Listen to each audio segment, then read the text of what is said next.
जे काही पेपर फुटी झाली त्याचा एक विषय आहे आणि एक MIDCचा विषय आहे। आता तुम्ही प्रश्न करा मग मी सांगतो तुम्हाला। सर, काल तुमचे राजकीय विरोधक असलेले राम शिंदे हे काल माध्यमांशी त्यांनी संवाद साधला। त्यांनी सांगितले की MIDC जिथे तुम्ही सांगताय की 1100 एकरमध्ये MIDC जिथे व्हावी तिथे त्यांचा दावा आहे की त्याच भागामध्ये नीरव मोदी, अग्रवाल, शहा यांच्या सगळ्यांच्या जमिनी आहेत आणि त्या MIDCला स्थानिक ग्रामस्थांचाच विरोध आहे आणि काँग्रेसचे इतिवृत्त त्यांनी आणलं असं म्हणणं आहे की ज्यांचा विरोध म्हणजे ग्रामसभेचा विरोध आहे, स्थानिकांचा विरोध आहे, तिथे होऊ नये ही MIDC। कैलासशिवाय जे काँग्रेसचे उपाध्यक्ष आहेत जिल्ह्याचे त्यांचंही त्यांनी नाव घेतलं। खरं तर आज मी इथं आलेलो आहे आणि मी आज प्रयत्न करणार आहे की मी एक शॉल सुद्धा घेऊन आलेलो आहे। मी आदरणीय प्रोफेसर राम शिंदे साहेबांचा सत्कार त्या ठिकाणी करणार आहे,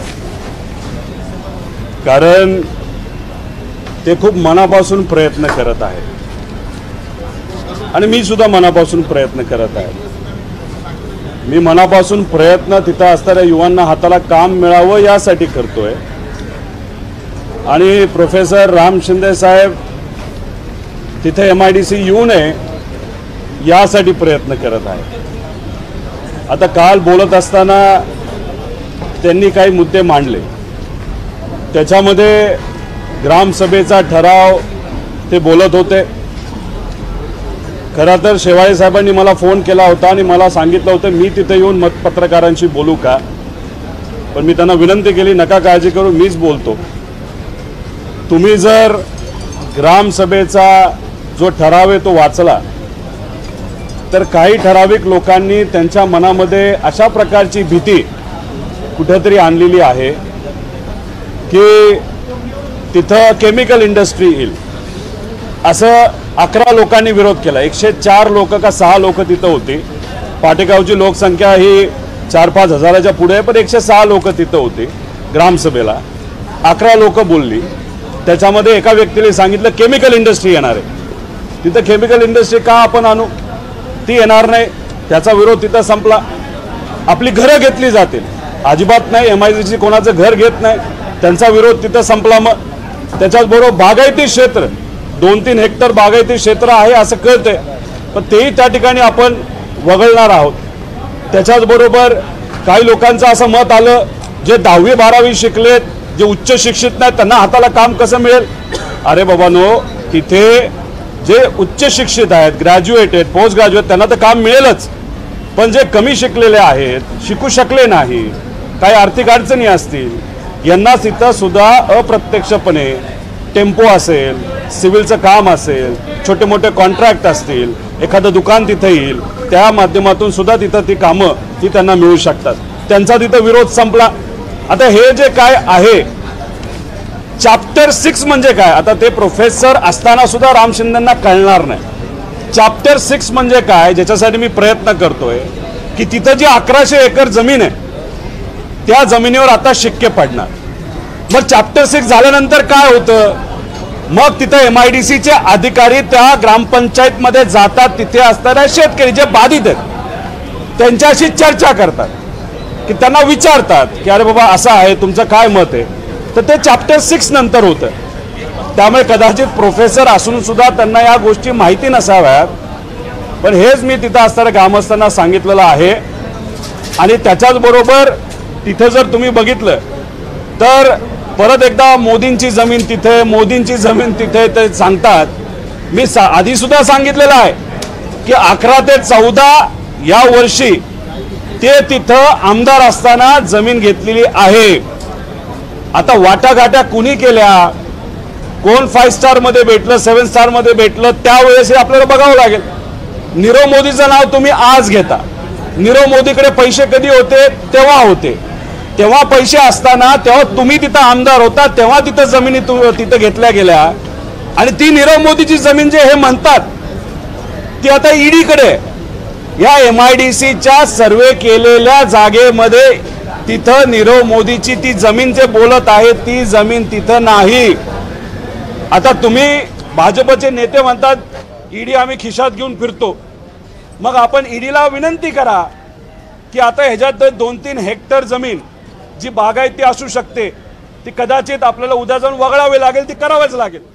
मग नीरव मोदीची जमीन तुमच्या काळामध्ये तुम्ही जी त्याला घेऊन दिली असावी, कारण का तुम्ही तिथं आमदार असताना ती जमीन तेव्हा घेतली जाते हे तुम्हाला माहीत नसेल तर आमदार कशाचं तुम्ही होता. मग तिथं त्यावेळेस जी जमीन तिथं घेतली जी आता ईडीकडे MIDCच्या या सर्वेमध्ये नाही, मग ती जमीन ईडीची पाठपुरावा करून तशी सरकारकडे आहे ती MIDCला देऊन टाका. मग MIDC 1100 एकराची होती, त्याच्यात काही जमीन जी बागायती ती कदाचित वगळण्यात येऊ शकते, मग ती जमीन जोडल्यानंतर आपली MIDC 1200 एकराची होऊ शकते. आणि अजून एक महत्त्वाची गोष्ट की प्रोफेसर राम शिंदे साहेबांना अभ्यास घ्यायचा किती अनुभव आहे हे मला सांगता येणार नाही, पण इंडस्ट्री कशी असते त्याला काय जरुरी असतं हे त्यांनी एक गुऱ्हाळं सुद्धा चालवलेलं नाही, त्यामुळे त्यांना त्या गोष्टी कळतात नाही कळतात हा वेगळा प्रश्न. MIDC मध्ये फॅक्टऱ्या आल्यानंतर युवकांना हाताला काम मिळणार आहे. आता फॅक्टऱ्या कधी येतात? जेव्हा तिथं रोड नेटवर्क चांगलं असतं. आदरणीय गडकरी साहेबांच्या बरोबर बसून पाठपुरावा करून 2 मोठे रोड, हे मंत्री असताना ते रोड त्यांना आणता आले नाही, पाठपुरावा 2 नॅशनल हायवे या MIDCच्या जवळून आपण आणलेले आहेत. आणि योगायोगाने सुरत चेन्नई रोड हा 20 किलोमीटरवरनं तिथून जात आहे. त्यामुळे MIDC मध्ये कंपनी यायला नक्कीच तिथं मदत होणार आहे. त्यामुळे हे जे काय ते सांगत आहेत त्याला काय तथ्य नाही, उगाच वेळ काढूपणा करत आहेत. आणि राहिला प्रश्न चॅप्टर 6 झाल्यानंतर ग्रामपंचायत तिथनं असणाऱ्या बाधित शेतकऱ्यांची चर्चा ही केली जाणार आहे.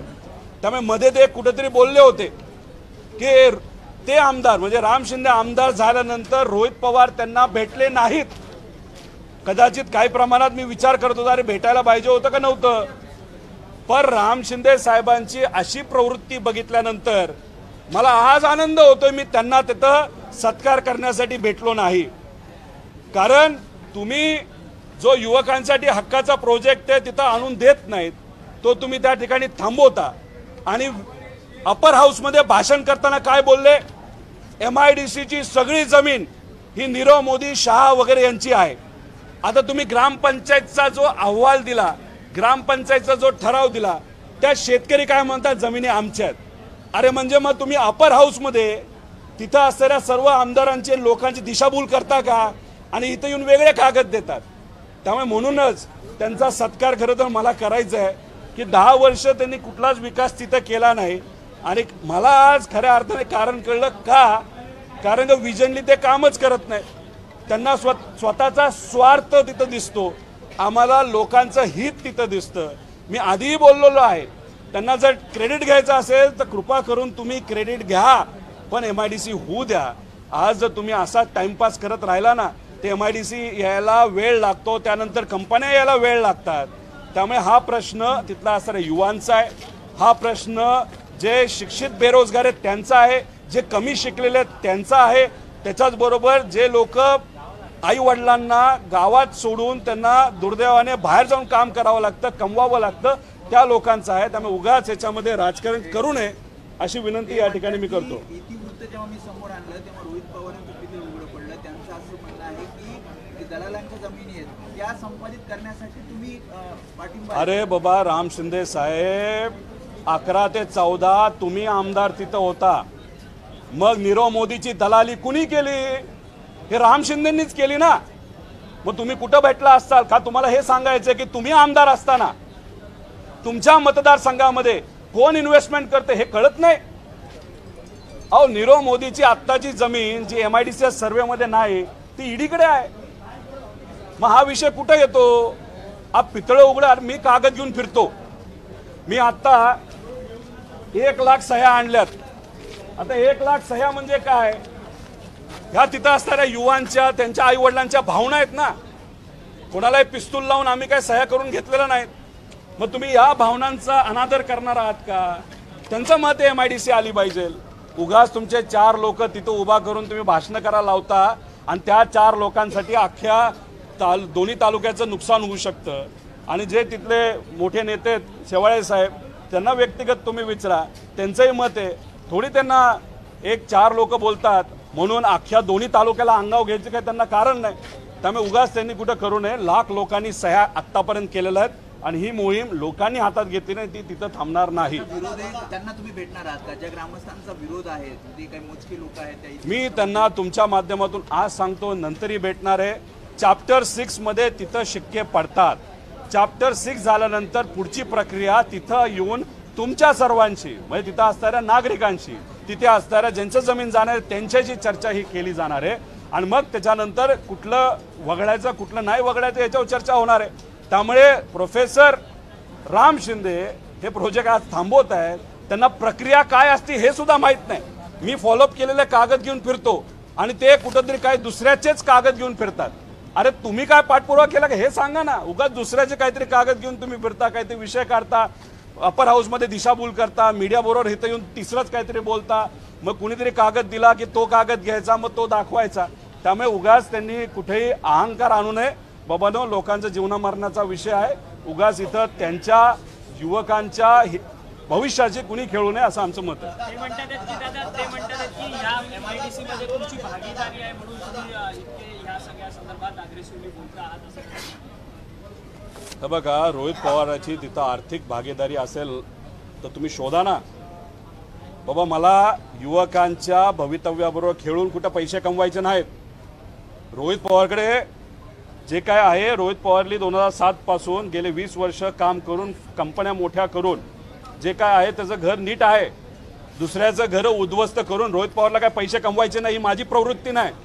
ते मंत्री असताना त्यांनी काय केलंय, अजून बऱ्याच गोष्टी आहेत. त्यांच्या जमिनी कुठं कुठं आहे, त्यांच्या इन्व्हेस्टमेंट कुठं आहेत, मी काढत नाही ना. ही माझी प्रवृत्ती नाही. मग आता तुम्ही म्हणता तुम्ही सालकरी आहात, सालकरीचा मुलगा आहात. मग अशा बऱ्याच गोष्टी ज्या मी काढू शकतो, ज्या सालकरीच्या मुलाला परवडणार सुद्धा नाही, आमदाराच्या पगारावर घेता येणार नाही. मग तुम्ही त्या वास्तू, एवढ्या मोठ्या मोठ्या वास्तू कशा घेतल्यात? अरे रोहित पवार इथं कुठेही मिंदा नाही, फक्त त्याचं भावनिक नातं आहे, तिथं असणाऱ्या युवकांशी नातं आहे. त्यामुळे उगाच तुम्ही खुदसट काढू नका. तुम्ही जर अजून खोलात गेला ना तर आम्ही सुद्धा खोलात जाऊ. तुम्ही खोलात जावा, सर्वे करा, मोठी मोठी एन्क्वायरी लावा. फक्त MIDCला उशीर करू नका. आणि त्यात जर माझं नातं निघालं तर आपण बोलू ना नंतर. आता तुम्ही जर खोलात जात असताल, सर्वे करत असताल तर तुम्ही करा, कारण माझं तिथं कुठं नाही. मग आता आम्ही सुद्धा जरा खोलात जाऊन तुमचं सगळीकडचं काढायला लागतो. पण हा विषय रोहित पवार विरुद्ध राम शिंदे नाही, हा विचाराची लढाई आहे. रोहित पवार प्रयत्न करतो युवकांच्या भवितव्यासाठी. अरे प्रोफेसर राम शिंदे काय करतायत की MIDC थांबवावी कशी. किती खुश होते काल की बघा मी MIDC थांबवली, ह्याच्यात त्यांना खुशी मिळते. अरे इथं फार फॉलोअप करून करून बेजार झालो मी. कशासाठी? इथं युवकांसाठी झालं. इंडस्ट्रीला काय लागतं हे आम्हाला माहिती आहे, कारण आम्ही इंडस्ट्री चालवतो. तुम्ही गुऱ्हाळ सुद्धा चालू केलेलं नाही. तुम्हाला काय कळणार इंडस्ट्रीला काय पाहिजे, तिथे इंडस्ट्री आणायची कशी, इंडस्ट्रियलिस्टची बोलायचं कसं, हे तरी आपल्याला माहित आहे का? तुमचं जर विजन एवढी संकोचित असेल, आता 10 वर्षात विकास का नाही झाला त्याचं मुख्य कारण ते.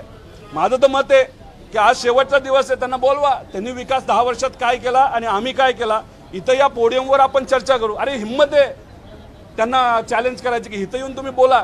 पण काय, मी नसताना येतात, बोलतात, कुठले तरी कागद आणतात, काहीतरी खोटं बोलतात. काय आता भाजपची ती प्रवृत्ती आहे.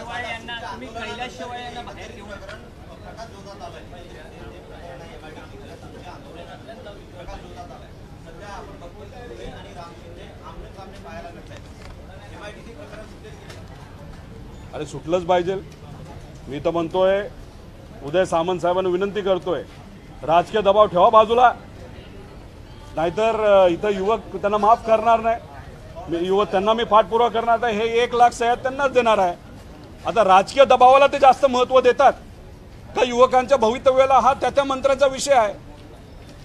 दादा, पण छत्रपती शिवाजी महाराज यांच्या पुतळ्यासमोर आंदोलन झालं, तुम्ही परवाला 25,000 सह्या आणल्या, आज लाख सह्या आणल्या. यापुढची तुमची भूमिका काय असणार? छत्रपती शिवाजी महाराजांच्या चरणी बसून आंदोलन करण्याचं एक मुख्य कारण होतं की त्यांच्या काळामध्ये रयतेला न्याय मिळायचा.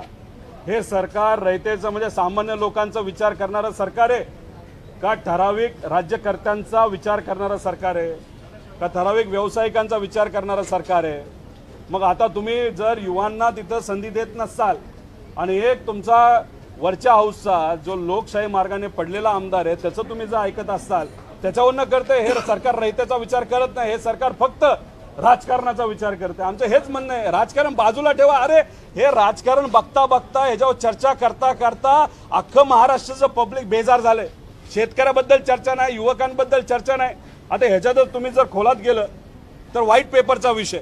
खरं तर मला सरकारला एक विनंती करायची होती की तुम्ही जो व्हाईट पेपर काढलाय त्याच्यापेक्षा अशा प्रकारचा जर व्हाईट पेपर काढला असता तर पैसे तर वाचले असते. आणि तुम्ही काय ते 10-12 पेजेसचा केला, त्यात काय दाखवलंय तुम्ही? काहीच नाही. त्यापेक्षा एक पाणी दिला असतं तर पैसे तरी सरकारचे वाचले असते. तुम्ही जर त्याच्यामध्ये हा व्हाईट पेपर वाचला तर याच्यामध्ये प्रत्यक्ष अप्रत्यक्षपणे कुठंतरी सरकारनेच एक्सेप्ट केले की जेव्हा महाविकास आघाडी सरकार होतं त्यावेळेस त्यांनी खूप चांगल्या पद्धतीचा पाठपुरावा केला.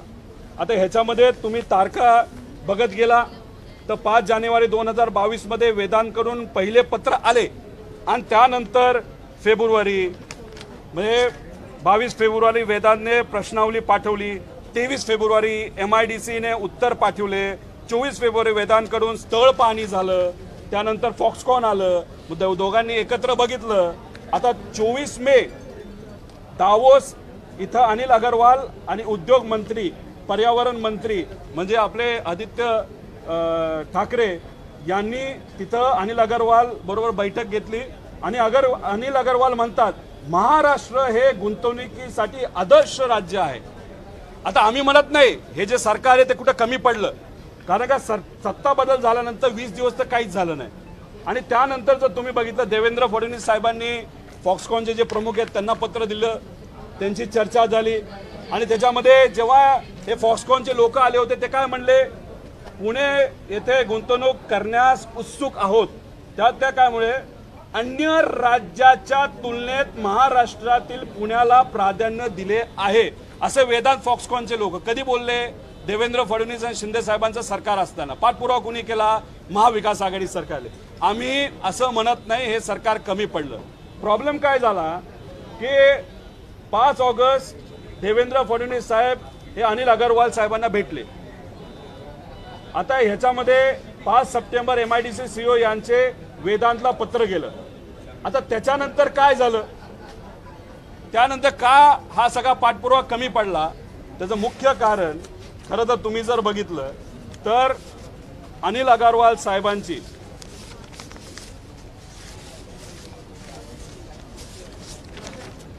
ही जी ट्वीट आहे 5 सप्टेंबर रोजी त्यांनी ट्वीट काय केली आहे, हमेशा की तरह हमारे माननीय प्रधानमंत्री श्री नरेंद्र मोदी जी से मिलकर नई प्रेरणा मिली. वेदांता फेब और सितंबर सेमीकंडक्टर परियोजना के साथ साथ भारत की ऊर्जा सुरक्षा के विषय पर 5 सप्टेंबरला ही बैठक झाली. आणि 11 सप्टेंबरच्या आसपास अनिल अगरवाल साहेबांनी सांगितलं की आता वेदांत आणि फॉक्सकॉनचा प्रोजेक्ट हा कुठं होणार? हा गुजरातला होणार. गुजरातला का होणार? तर गुजरातला त्यावेळेस इलेक्शन होतं. आता ह्याच्यामध्ये आपल्या सेमीकंडक्टर पॉलिसी ह्या 2 आहेत. एक 23 मार्च 2022ची आणि नवीन पॉलिसी ही कधी आली तर ही आली 21 सप्टेंबरला. आता नवीन पॉलिसीमध्ये काय होतं की तुम्ही जी इन्व्हेस्टमेंट कराल त्याच्यावर जो मोबदला तुम्हाला मिळणार आहे त्याला रिस्ट्रिक्शन होतं 12,000 कोटीचं. मग समजा जर वेदांत फॉक्सकॉननी 1 लाख कोटी टाकले तर त्यांना मॅक्सिमम बेनिफिट हे कुठेतरी 12,000 कोटीचं होतं. आणि नवीन पॉलिसी 21 सप्टेंबरला जी आली त्याच्यामध्ये त्याला मर्यादा कुठेही ठेवल्या नाहीत. पॉलिसी आली, चांगली गोष्ट आहे, देशासाठी चांगली आहे. गुजरातला इलेक्शन होतं, योगायोग समजा. प्रधानमंत्री साहेबांना भेटले, लगेचच गुजरातला हा प्रोजेक्ट घेतला गेला, योगायोग समजा. पण माझं एकच मत आहे की मग राज्याचे हे जे काय डबल इंजिन सरकार होतं त्यांचं जे मोठं इंजिन आहे यांच्यासाठी पाठपुरावा करू शकले नाहीत. मग माझं एक मत आहे हे वेदांत फॉक्सकॉनची पाठपुरावा करण्यासाठी कमी पडले असं नाही, पण ह्यांचं मोठ्या इंजिनची पाठपुरावा करायला हे कुठेतरी कमी पडले असं माझं प्रामाणिक मत आहे. आणि त्याच्याच बरोबर तुम्ही जो एअरबसचा विषय त्यांनी घेतला, अरे आम्ही म्हणलो नव्हतो एअरबस महाराष्ट्रात येणार आहे. हे उदय सामंत साहेब स्वतः म्हणले होते का मुलाखतीमध्ये एअरबस हे टाटा एअरबस हे तिकडे ह्याला येणार आहे मिहानला, म्हणजे कुठे नागपूरला. आता तुम्हीच म्हणता आणि नंतर म्हणता ते येणारच नव्हतं. त्याच्याच बरोबर जी याची pharmaceutical city bulk drug park 11 ठिकाणी होणार होत्या. त्यातल्या हे बघा स्वतःच मंत्री महोदय म्हणले होते. आणि त्यानंतर मग ही बल्क ड्रग पार्कचा विषय 11 राज्य होते, त्यातले 3 निवडले जाणार होते. आपलाही प्रस्ताव गेला होता, आपला प्रस्ताव वेळेवर गेला होता, पण केंद्र सरकारने आपल्याला वगळलं. त्यामुळे हा जो व्हाईट पेपर त्यांनी कुठेतरी आणलेला आहे तो मला असं वाटतं की अतिशय नाराज करणारा आहे आणि प्रत्यक्ष अप्रत्यक्षपणे कुठेतरी महाविकास आघाडीनेच फॉक्सकॉन आणि वेदांसाठी पाठपुरावा केलं हे सिद्ध या व्हाईट पेपरच्या माध्यमातून झालेलं आहे.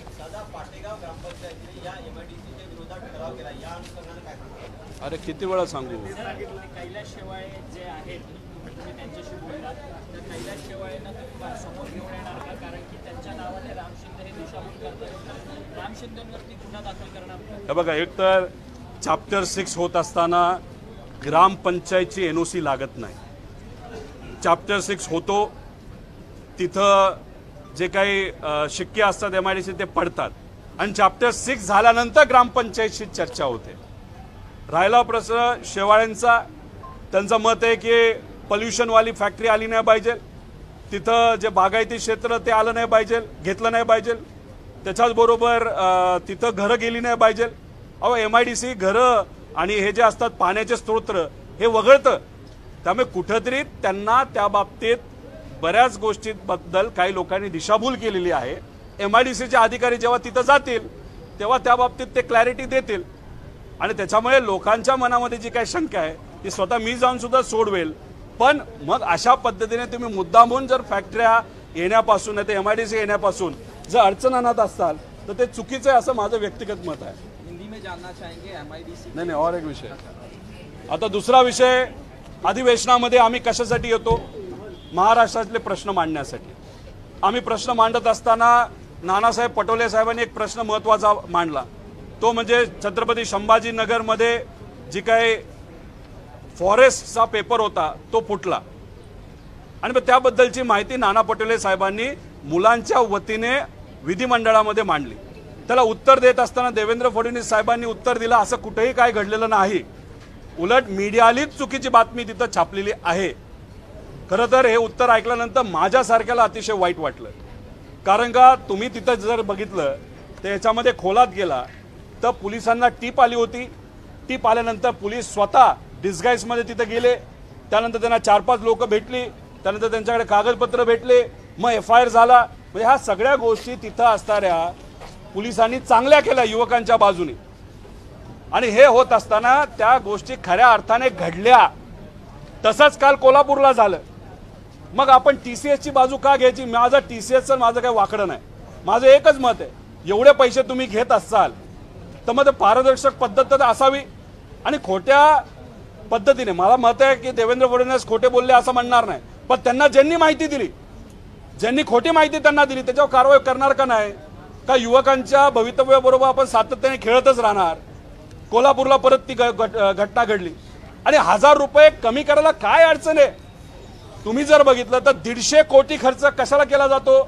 हे शिंदे साहेबांबरोबर जे आमदार आहेत त्यांच्या प्रोटेक्शनसाठी गाड्याच्या पुढे मागे फिरतात त्यासाठी 150 कोटी रुपये खर्च केला जातो. आणि मग त्यांच्यावर खर्च करण्यापेक्षा एक कॉन्स्टेबल द्या ना आणि मग तो खर्च या युवकांच्या भवितव्यासाठी करा. 100 रुपये लावा, नाहीतर राजस्थान सारखं तुम्ही लावा. तुम्ही 1000 रुपये घेता प्रत्येक परीक्षेला, प्रत्येक व्यक्तीकडनं 1000 रुपये घेता, मग ते 15-15 हजार रुपये या लोकांचा खर्च होतो. आणि मग अशा पद्धतीने TCS तिथं तुम्ही सिरियसनेस सांगता की 1000 रुपये का मुलं सिरियस व्हावी आणि मग चोरी झाल्यानंतर तुम्ही म्हणता चोरी झालीच नाही. आणि झाली ना, युवक म्हणतायत. तर युवकांची बाजू आम्ही सर्वजण भक्कमपणे मांडत आहोत, आम्ही आमदार मांडत आहोत, विरोधी पक्षात मांडत आहोत, पण सरकार ऐकायला तयारच नाही. मग ह्या सगळ्या गोष्टीचा निषेध कुठेतरी आम्ही सर्वजण करतो. MIDC के मुद्दे को लेकर आपने 1 लाख सिग्नेचर लिए हैं और जगह के बारे में भी कहा कि नीरव मोदी की जगह है वहाँ पे, उसको लेकर जरा कहना पूछना चाहूँगा. और वेदांत और फॉक्सकॉन को लेकर जो बात हुई MIDC के बारे में मेरे जो विरोधक है राम शिंदे साहब, वो लोगों की, सरकार की, मीडिया की दिशा भूल कर रहे हैं. वो हर वक्त जो नीरव मोदी की ज़मीन वहाँ पे उसके बारे में बोलते हैं, मैं इसके बारे में क्लैरिफिकेशन दिया हूँ कि वो ईडी के पास ज़मीन है, एमआईडीसी ने वो ज़मीन नहीं ली सर्वे में। अगर आपके सरकार का ईडी से कुछ संबंध हो तो आप रिक्वेस्ट करो ईडी से कि अभी वो आपके पास है तो एमआईडीसी का जो 1100 एकड़ ज़मीन हमने फाइनल की है उसमें और 200 एकड़ ऐड हो जाएगी, तो 1300 एकड़ की एमआईडीसी हो जाएगी। तो इसीलिए यहाँ पे आके वो गलत इन्फॉर्मेशन देते हैं। दूसरी बात, जो ग्राम पंचायत है उन्होंने क्या कहा है कि वहाँ पे केमिकल इंडस्ट्रीज नहीं आना चाहिए, ठीक है। वहाँ पे जो क्षेत्र पे फ्रूट्स के अगर खेती की जाती है तो वो खेती आप निकालो। और दूसरी बात, वो बोल रहे हैं कि वहाँ पे अगर घर हो तो वो नहीं लेने चाहिए। बराबर है, वो लेने ही नहीं वाले। चैप्टर 6 का अर्थ ऐसा होता है कि वहाँ पे वो स्टैंपिंग एमआईडीसी का होता है और उसके बाद फिर वहाँ के ग्राम पंचायत के साथ वो चर्चा करती है एमआईडीसी और फिर फाइनलाइजेशन होता है। लेकिन राम शिंदे साहब अलग ही तरीके का राजनीति यहाँ पे करते हुए एमआईडीसी कैसे नहीं होगी और रोहित पवार को क्रेडिट कैसे नहीं मिलेगा उसके लिए वो प्रयत्न कर रहे हैं, वो गलत चीज़ है। मेरा कहना है आप क्रेडिट ले लो, लेकिन वहाँ पे एमआईडीसी आना बहुत इंपॉर्टेंट है।